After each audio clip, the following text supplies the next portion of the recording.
Back at the Black Hills Test Lab, we're using the same Colt Competition AR to shoot 2 different gel blocks with 2 very different loads.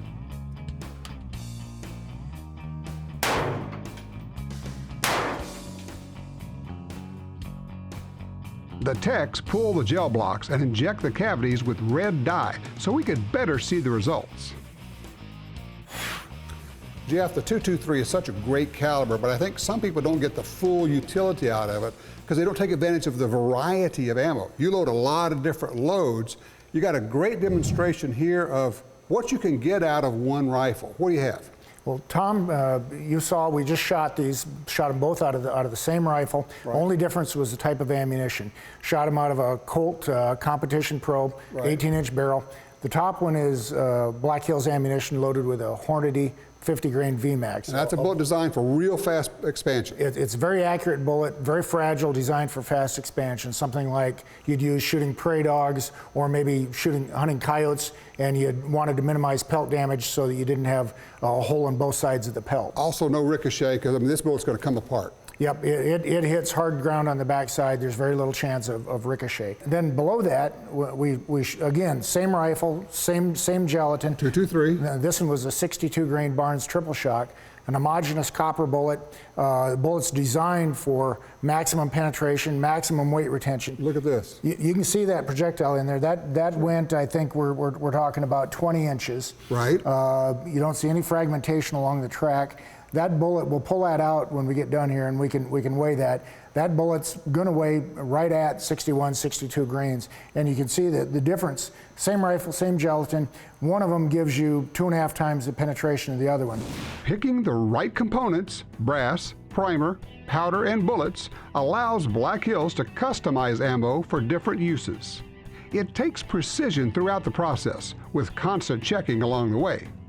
The most critical step is the last one.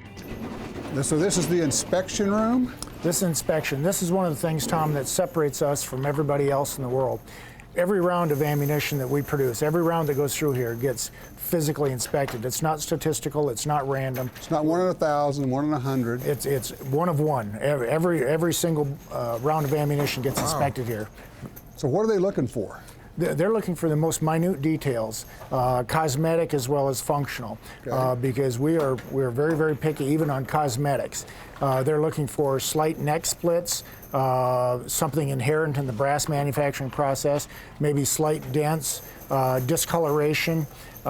We case mouth seal some of our ammunition, and sometimes a little bit of that will get on the outside. They're looking for things like that. They're looking at things that you and I wouldn't care about when we're shooting. The commercial ammo has an additional step. They actually weigh every box of ammo as a final check.